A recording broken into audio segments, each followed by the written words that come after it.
장세동, 그는 제5공화국에서 나는 새도 떨어뜨릴 만큼의 실세로 살아왔으나 세월이 흐른 뒤 결국 그도 법의 심판을 피해가지 못했다.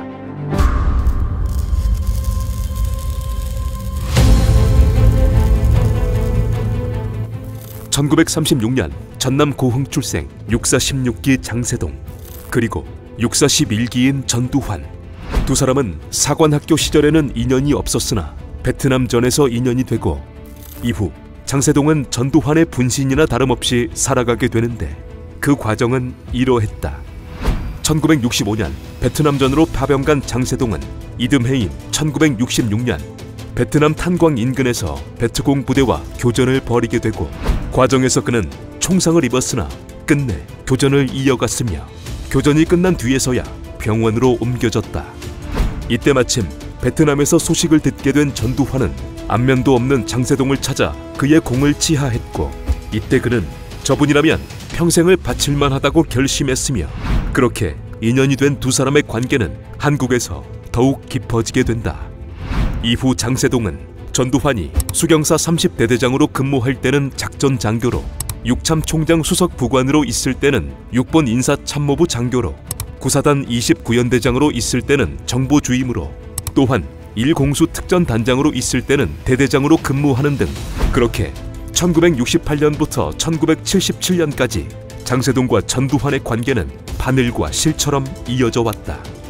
또한 장세동은 호남 출신임에도 영남 출신들이 주축이었던 하나회에도 가입했으며 1979년 전두환이 일으킨 12.12에서는 직속상관인 수경사령관 장태환의 지시를 따르지 않고 전두환 측에 가담하며 12.12가 전두환의 뜻대로 될 수 있게 했다.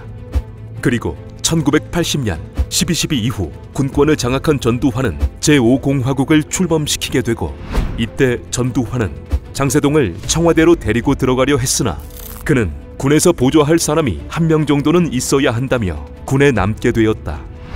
군에 남아 준장으로 진급한 장세동은 육군 특수전 사령부 제3공수 여단장으로 군 생활을 이어가지만 1981년 7월 전두환은 허화평과 허삼수를 견제할 목적으로 그를 청와대로 불러들였고, 그때부터 장세동은 현역 군인 신분을 유지한 채 대통령 경호실장을 겸직했다. 그렇게 경호실장으로 일하게 된 그는 대통령의 마음이 편해야 국정도 잘 되니 심기까지도 경호해야 한다는 일명 심기경호로 전두환을 극진히 모셨고, 술과 담배는 물론 밥을 많이 먹으면 배탈이 나서 의무를 다할 수 없다며 식사량까지 조절했다. 또한 전두환이 언제 찾을지 모르니 항상 5분 이내에 갈 수 있게 대기했고, 호출이 있기라도 하면 머리를 손질한 뒤 전두환이 쓰던 향수와 똑같은 향수를 뿌리기도 했었다. 그리고 그만큼 장세동에 대한 전두환의 신뢰도 남달랐는데 1983년 북한의 만행인 미얀마의 아웅산 묘소 폭파 사건 이후 장세동은 경호실장으로서 책임을 져야 했으나 전두환은 경호의 손길이 미치기 어려운 현지의 악조건을 인정하여 그를 경질하지 않았고, 1985년 장세동은 육군 중장으로 예편하며 안기부장에 임명되었다. 그렇게 제5공화국 전반기에는 경호실장으로, 후반기에는 안기부장으로 나는 새도 떨어뜨릴 만큼의 권력자로 살던 장세동은 재직 중 전두환에 대한 충심을 명분으로 일해재단 강제 기금 모금, 정치깡패 용파리 사건, 여간첩 수직임 조작 사건 등을 배후에서 조작했다. 이러한 일들은 당시에는 처벌받지 않았으나 민주화의 요구가 강해지던 1987년 그는 박종철 고문치사 사건에 대한 책임으로 안기부장 자리에서 물러났고, 노태우 정권이 들어선 뒤 장세동은 법의 심판을 받게 되었다. 1987년 국민들은 6월 항쟁을 통해 대통령 직선제를 이뤄냈고, 그렇게 치러진 제13대 대통령 선거에서는 노태우가 당선되었다. 1988년 노태우 정권이 들어선 뒤 정치권에서는 50 청산에 대한 목소리를 높였으나 노태우는 오랜 세월 전두환의 최측근으로 살아왔기에 제5공화국의 비리 검증에는 다소 소극적이었다. 그러나 노태우 취임 2달 뒤에 치러진 제13대 총선에서 국회는 헌정사상 최초 여소야대의 상황이 되었고, 결국 제5공화국의 비리를 조사하는 50비리 특별조사위원회가 설치되었다.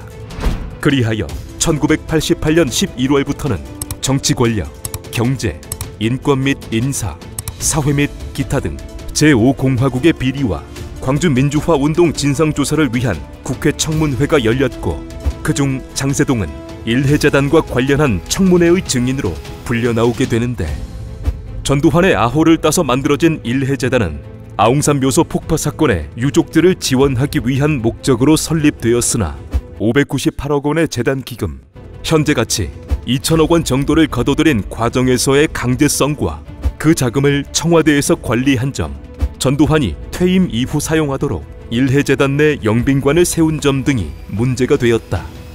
이와 관련해 청문회에 불려나온 장세동은 청문회 내내 당당한 태도를 일관하며, 일해재단은 설립 취지가 너무 좋았기 때문에 돈을 낼 만한 가치가 있었고 기업인들이 자신의 능력에 맞게 알아서 낸 것이었으며 과정에서 강제성은 전혀 없었다는 입장을 보였다.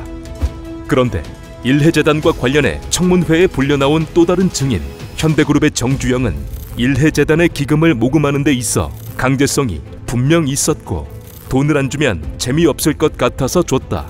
나는 시류에 따라서 산다는 장세동과는 다른 말을 증언했다. 또한 일해재단의 총무부장이었던 조 씨는 모든 것은 장세동의 지시에 따랐고 모금액은 입금 즉시 통장을 장세동에게 건네줬다는 증언을 했으며, 그렇게 청문회에서는 일해재단의 기금 관리에 장세동이 직접 관여했다는 내용과 모금 과정에서 강압성이 있었다는 내용이 밝혀졌다. 결국 혐의를 부인하던 장세동은 이듬해인 1989년 초 일해재단과 관련해 직권남용과 대통령 경호실법 위반 혐의로 징역 10개월을 선고받아 옥살이를 한 뒤 출소했다. 그리고 이 무렵 언론에서는 전두환이 출소한 장세동에게 수시로 1억 원에서 수억 원씩 몇 년에 걸쳐 총 30억, 현재 가치로 86억 원 정도를 주었다는 내용이 보도되었다. 이후 몇 년이 지난 1993년 3월 장세동은 또다시 구속되는데, 이유는 그가 안기부장으로 근무하던 1987년 김영삼과 김대중이 추진한 통일민주당의 창당을 방해하기 위해 정치 깡패들이 동원된 일명 용파리 사건의 배후에 장세동이 있었다는 것이었다. 그는 이때에도 용파리 사건과 관련된 혐의를 전면 부인했지만 결국 배후에서 5억 원 정도를 공적금으로 지원한 사실이 드러났고, 항소심 끝에 1년 6개월을 선고받은 그는 1993년 12월 구속 집행정지로 풀려났다. 출소 직후 장세동은 전두환의 집을 찾아 큰 절을 하며 휴가 잘 다녀왔습니다라고 인사를 했고, 이후 그는 50 세력들을 모아 정계에 진입하려 했으나 1996년 또다시 그는 12.12 군사 반란에 가담한 혐의로 구속되어 3년 6개월을 선고받아 옥살이를 하게 되었다. 그러나 수감된 지 1년 정도가 지난 1997년 11월 그는 지병과 안과 질환에 대한 수술을 이유로 들며 형 집행정지를 신청하여 병원에서 지냈고, 한 달 뒤인 12월 당시 대통령인 김영삼과 제15대 대선의 당선인 김대중의 합의로 장세동은 전두환을 비롯한 12.12 관련자들과 함께 사면되었다. 이후 6년가량 모습을 드러내지 않던 장세동은 2001년 안기부장 시절 김옥분이라는 여인을 여간첩 수직임으로 조작하고 그 사건을 은폐한 사실이 드러나 처벌될 뻔했으나 공소시효 만료로 그는 처벌 대상에서 제외되었다. 1년 뒤인 2002년 장세동은 제16대 대선에 출마했으나 대선 하루 전날 사퇴했고, 2004년에는 서초구를 지역구로 제17대 총선에 출마해 보았으나 결과는 낙선이었다. 이후 한동안 별다른 외부 활동을 하지 않던 그는 전두환이 세상을 떠난 2021년 허화평 등의 50 인물들과 함께 빈소에 모습을 보였다.